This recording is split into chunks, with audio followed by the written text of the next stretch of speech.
Quarta-feira, 9 de abril de 2026. Falha no controle de tráfego aéreo em São Paulo causa efeito cascata em atrasos de voos em todo o país. Lula sanciona o uso de tornozeleira para agressores de mulheres e o crime de vicaricídio para o homem que mata os filhos.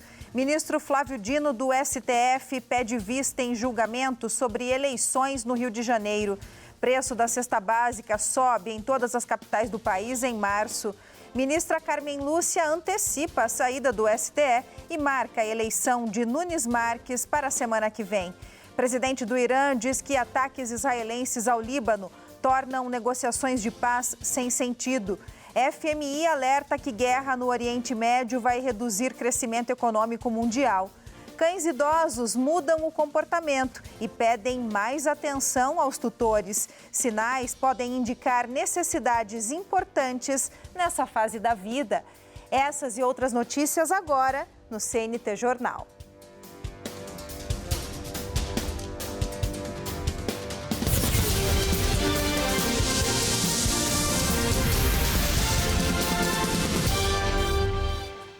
Olá, boa noite para você. Os pousos e decolagens nos aeroportos de Congonhas e Guarulhos, em São Paulo, foram temporariamente suspensos hoje, depois de uma pane técnica. Isso causou um efeito cascata e afetou a circulação de voos em vários aeroportos do Brasil. Em Brasília, passageiros lotaram o saguão do aeroporto. Muitos aviões ficaram na pista e alguns só levantaram voo no final da manhã. Nos aeroportos do Rio, pelo menos 8 voos foram impactados. Em Belo Horizonte, o Aeroporto Internacional de Confins teve 6 voos cancelados. Em Congonhas, foram 53 voos afetados, 38 decolagens atrasadas e 15 pousos atrasados. No site que transmite em tempo real os voos do Aeroporto Internacional de Guarulhos, a transmissão de hoje só começou às 10h54 da manhã. A Força Aérea Brasileira informou que a interrupção durou 36 minutos, de 9h30 da manhã às 10h06, devido a um problema técnico operacional, mas não explicou o que causou essa falha. Segundo a FAB, isso vai ser apurado pelo Departamento de Controle do Espaço Aéreo. O Ministério de Portos e Aeroportos informou que foi identificado um problema técnico no controle de aproximação na região de São Paulo, o que fez com que as autorizações para a decolagem fossem suspensas por 35 minutos. Já a Agência Nacional de Aviação Civil disse que chegou a acionar o protocolo pré-crise, mas não seguiu em frente porque a situação foi controlada e as operações restabelecidas. Depois disso, a ANAC concentrou os trabalhos em fazer um levantamento das empresas aéreas e rotas afetadas e da estimativa do potencial de passageiros impactados. Hoje, o presidente Lula sancionou o projeto de lei sobre o uso de tornozeleira eletrônica para agressores de mulheres e instituiu o Dia Nacional de Proteção às Mulheres Indígenas. Também foi sancionado o crime de vicaricídio, que é quando o homem mata os filhos como punição para a mãe das crianças. Durante a cerimônia de assinatura no Palácio do Planalto, Lula destacou que a legislação precisa ser sempre atualizada para lidar com as mudanças nos tipos de violência praticados contra as mulheres, como é o caso do vicaricídio, assassinato dos filhos como forma de punição para a mãe das crianças. Está provado que toda lei que a gente faz, ela corrige em determinados momentos alguma coisa, mas os violentos encontram sempre um jeito de burlar aquilo que é feito. E eu estou convencido que se a gente não levar essa questão do preconceito e todo qualquer tipo de preconceito e de toda a violência contra quem quer que seja, na perspectiva de criar um novo ser humano, na educação, nos meios de comunicação, nas redes digitais, se isso não for levado a sério, a gente não resolve esse problema no curto prazo. A esposa do presidente, Janja da Silva, ministras, deputadas e representantes de organizações sociais participaram do evento. Durante a cerimônia, foi reconhecida por lei a data de hoje como o Dia Nacional de Proteção e Combate à Violência contra Mulheres Indígenas. Por mais que seja um ato simbólico a instituição de um dia, o que a gente está fazendo aqui é reconhecer o compromisso do governo brasileiro, o compromisso do Estado brasileiro com a identificação e com a valorização do papel que mulheres indígenas desempenham no nosso país historicamente, que é a promoção e a defesa dos seus territórios, das suas comunidades e dos direitos humanos. Um dos pontos centrais da fala do presidente foi o papel das plataformas digitais na disseminação de preconceitos. Lula classificou como um desafio usar a educação no combate à violência de gênero. Como é que a gente educa os meninos e as meninas para eles se sentirem iguais? Para que eles não se sintam inferiores. Esse é o desafio nosso. A expectativa é reduzir a violência com o monitoramento eletrônico dos agressores. O número de feminicídios bateu recorde no Brasil no ano passado. Foram 1.470 casos, segundo dados do Ministério da Justiça e Segurança Pública. Me sinto honrado de poder sancionar todas essas leis que há algum tempo atrás parecia uma coisa das minorias. E eu queria dizer, ainda bem, que a gente tem gente que é tratada como minoria, mas age como se fosse a maioria, com grande sabedoria. O ministro Flávio Dino, do STF, pediu vista do julgamento das ações que discutem como será a eleição para governador tampão do Rio de Janeiro. O plenário do Supremo Tribunal Federal vai decidir se a escolha do governador para mandato tampão no Rio de Janeiro será feita pelo voto popular, através de eleição direta, ou pela Assembleia Legislativa, pela escolha dos deputados após a renúncia e a cassação do mandato do então governador Cláudio Castro, do PL. As discussões chegaram ao STF por meio de ações apresentadas pelo PSD. O julgamento no Supremo teve início na quarta-feira. Os ministros ouviram os argumentos das partes e, em seguida, os votos dos relatores. No tema do formato da eleição, o ministro Cristiano Zanin votou para que o pleito seja direto, ou seja, com a participação popular. O ministro Luiz Fux divergiu e defendeu a escolha pela via indireta, feita pelos deputados estaduais. Hoje pela manhã, os ministros do Supremo recomeçaram as discussões. No entanto, o ministro Flávio Dino pediu vista do julgamento das ações. Dino argumentou que é preciso aguardar o TSE, o Tribunal Superior Eleitoral, publicar o acórdão da decisão que cassou o mandato do governador Cláudio Castro, que renunciou dias antes de ser cassado. Para o ministro, é preciso saber se o TSE reconheceu a denúncia de Castro durante o julgamento como legítima para decidir se a escolha do novo governador deve ser, então, por via direta ou indireta. No entendimento de Flávio Dino, enquanto o caso não é resolvido, o presidente do Tribunal de Justiça do Rio de Janeiro, Ricardo Couto, deve ser mantido no cargo. O governador que vai ocupar o mandato tampão no Rio de Janeiro fica até o dia 31 de dezembro. Em janeiro, assume o governador eleito nas eleições de outubro. Depois do pedido de vistas de Flávio Dino, os ministros André Mendonça, Nunes Marques e Carmen Lúcia pediram para antecipar o voto e optaram pela votação indireta pela Assembleia Legislativa do Estado. Por enquanto, o STF tem o placar de 4-1 para eleições indiretas no Rio de Janeiro. E agora nós vamos ao mercado financeiro. O Ibovespa superou nesta quarta-feira, pela primeira vez na história, os 195 mil pontos. E o dólar caiu ao menor valor em 2 anos. O dólar comercial fechou o dia cotado a R$ 5,06 na venda, queda de 0,78%. O euro recuou 0,42%, vendido a R$ 5,92. Já o Ibovespa, principal índice da Bolsa Brasileira, encerrou o pregão em forte alta de 1,52%, rompendo o inédito patamar dos 195 mil pontos. As ações da Automóveis e Minas foram as mais valorizadas do dia. Localweb e TOTS registraram as maiores baixas. A seguir, São Paulo registra o maior valor da cesta básica entre as capitais.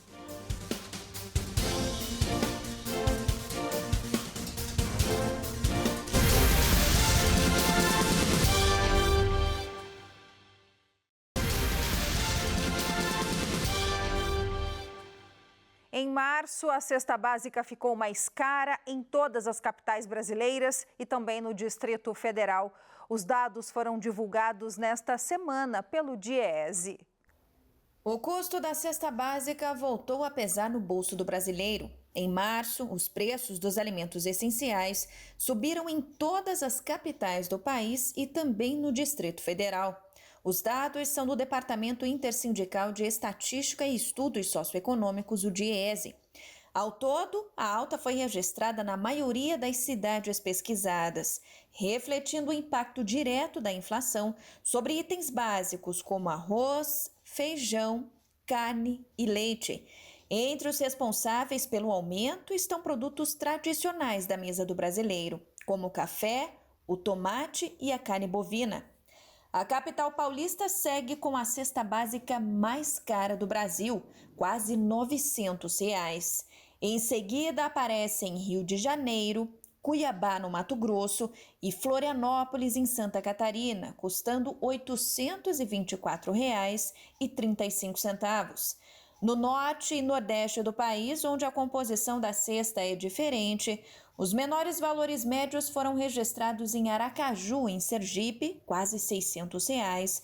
Na sequência, Porto Velho, em Rondônia, São Luís, no Maranhão, e Rio Branco, no Acre, com o valor de R$ 641,15. E esse aumento tem impacto direto no dia a dia da população. Muitas famílias precisam buscar alternativas e trocas de produtos na hora de ir ao supermercado. Dados indicam que o custo da cesta básica continua subindo e hoje chega a comprometer mais de 45% do salário mínimo líquido em algumas localidades.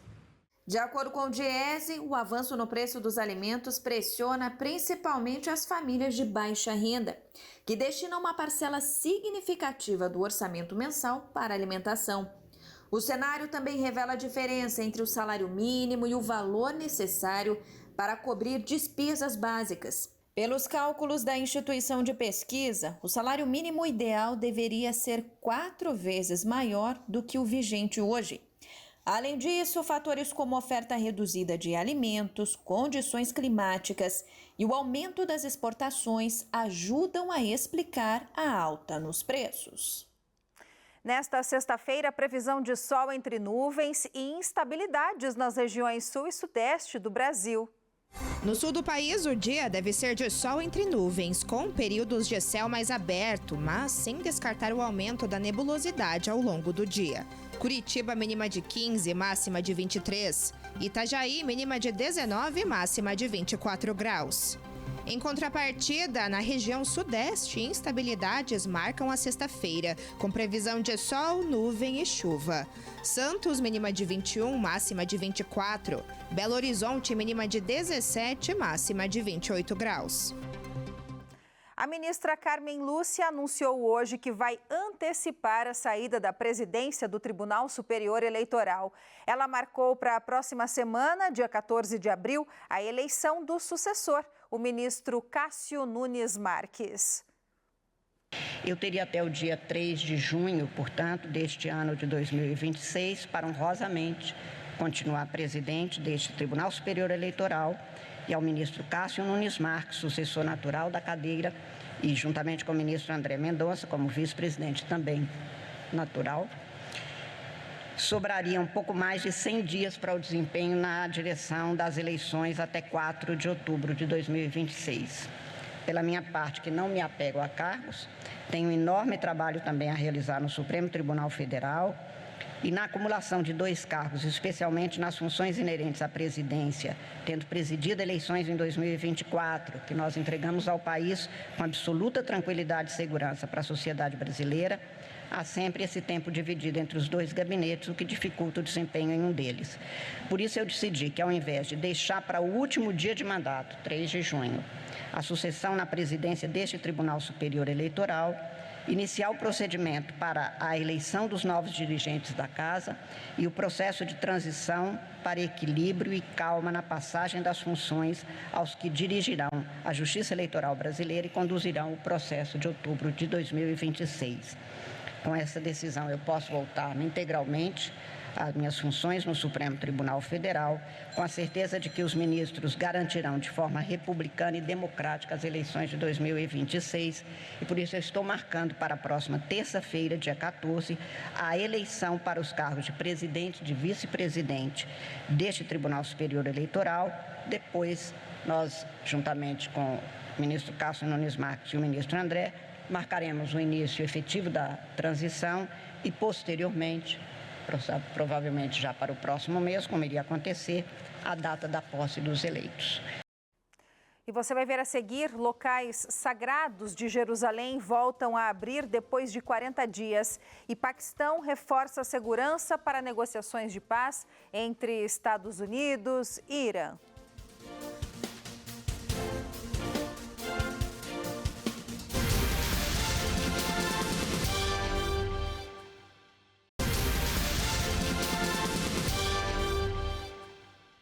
Irã limita a passagem de navios pelo Estreito de Hormuz. Israel diz que não haverá cessar-fogo no Líbano. E segurança é reforçada no Paquistão para a reunião de paz. É o nosso giro de notícias pelo mundo. Em meio a um frágil cessar-fogo no Oriente Médio, os países envolvidos no conflito voltaram a trocar acusações. O presidente do Irã, Massoud Pezeshkian, disse que os violentos bombardeios de Israel ao Líbano constituem uma violação ao acordo de cessar-fogo e que podem tornar as negociações sem sentido. Um dia depois de um bombardeio maciço contra o sul de Beirute, que deixou mais de 300 mortos e cerca de 1.000 feridos, incluindo mulheres e crianças, o primeiro-ministro de Israel, Benjamin Netanyahu, afirmou que vai manter os ataques. Horas depois, Netanyahu disse que orientou seu gabinete a iniciar negociações diretas com o Líbano para discutir o desarmamento do Hezbollah. Ao mesmo tempo, o exército israelense ordenou moradores de Beirute a deixarem diversas áreas da cidade antes de novos bombardeios. Países como o Reino Unido, Espanha e Austrália condenaram os ataques de Israel e afirmaram que o cessar-fogo também deve incluir o Líbano.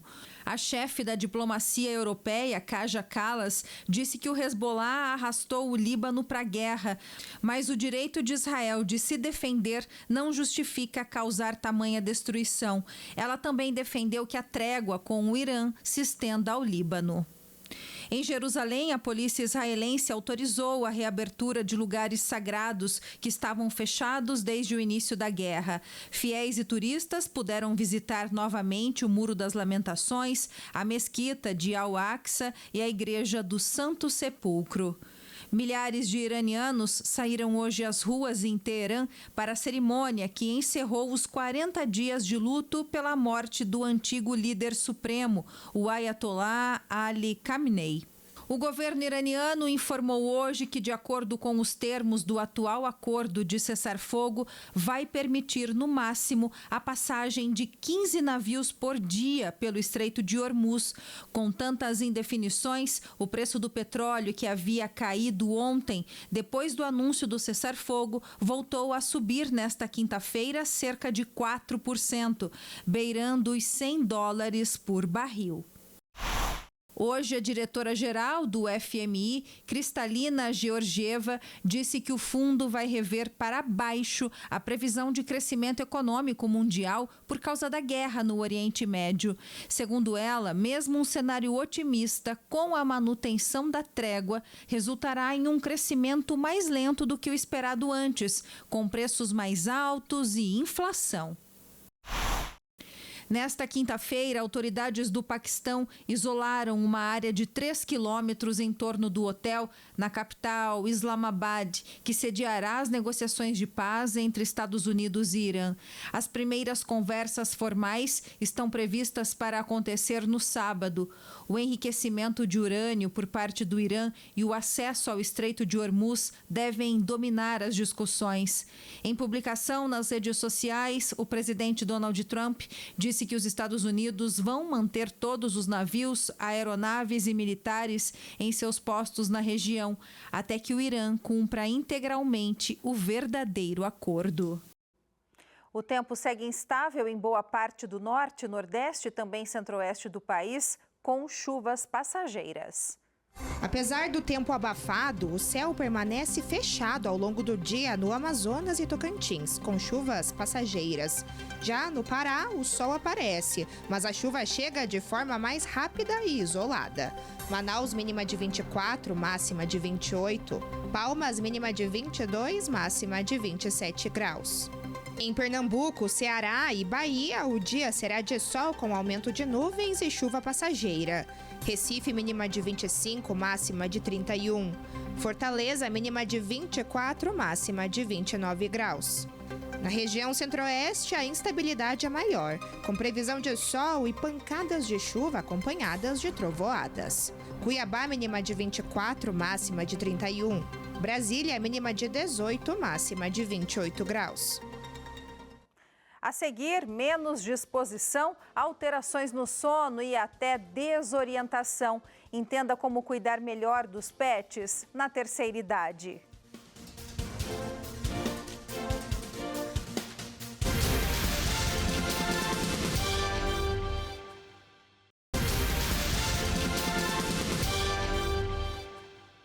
Com o avanço da idade, os cães passam por mudanças que vão muito além do físico. O comportamento também fica diferente e exige mais atenção, paciência e cuidados específicos dos tutores.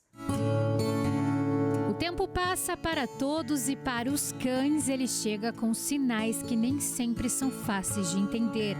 Aquela disposição de antes diminui, o sono muda, o comportamento se transforma. Menos interesse por brincadeiras, mais irritabilidade e até momentos de desorientação. Sinais que podem fazer parte do envelhecimento, mas que não devem ser ignorados. De acordo com este adestrador e especialista em comportamento canino, essas mudanças são naturais, mas exigem adaptações na rotina. Assim como nos humanos, os cães também passam por alterações cognitivas e físicas. O cão começa, a partir dos 7 anos, ele começa já a ser um cão idoso. Então você vai observar durante esse percurso algumas mudanças cognitivas, mudanças de temperamento. Às vezes o cão, ele não fala, então às vezes ele não demonstra. Ele tem dores, ele tem problemas às vezes de articulação, a audição dele começa a ficar prejudicada, a visão por sua vez também. Então a gente precisa pensar nisso e ficar atento. Em alguns casos, os sintomas podem indicar algo mais sério, como a síndrome da disfunção cognitiva, uma condição semelhante ao Alzheimer em humanos. Por isso, a atenção precisa ser redobrada. Mudanças bruscas ou muito intensas podem estar relacionadas a dores, problemas de visão, audição ou outras doenças. Os passeios às vezes têm que ser um pouco mais curtos. As brincadeiras, talvez ele não tenha tanto interesse quando ele tinha 2, 3 anos de idade. Então a gente precisa respeitar isso. Assim como nós, a paciência deles também fica um pouco mais curta. Então a gente tem que observar isso, ter muito critério para poder avaliar e mais visitas ao veterinário principalmente. Exames de rotina, entendeu? Para avaliar de como está sendo esse processo de envelhecimento. E algumas atitudes simples podem fazer toda a diferença no dia a dia. Manter uma rotina com horários fixos, adaptar o ambiente, facilitar o acesso à água e à comida e oferecer estímulos leves para manter a mente ativa. Observe que muitas vezes um cão super adestrado E as pessoas, às vezes, quando estão atingindo 7, 8 anos, falam assim, não, mas agora ele está teimoso. Às vezes as pessoas me chamam para fazer um reforço de adestramento. E muitas vezes eu me deparo com isso. Então eu também tenho que ter um pouco de critério. Então às vezes eu tenho que falar, olha, é o seguinte, ele está numa fase agora de ficar virando um senhorzinho ou uma senhorinha. Então agora a gente vai deixar ele ser feliz, vamos continuar cuidando dele, vamos relembrar algumas técnicas mais lúdicas para que ele possa ter um envelhecimento melhor. Mais do que cuidados, essa fase pede empatia. O cão idoso não está desobedecendo, ele está mudando. E com atenção, carinho e dedicação, é possível garantir uma velhice mais saudável, confortável e cheia de afeto. Boa noite, por hoje é só. Obrigada pela companhia. Até amanhã.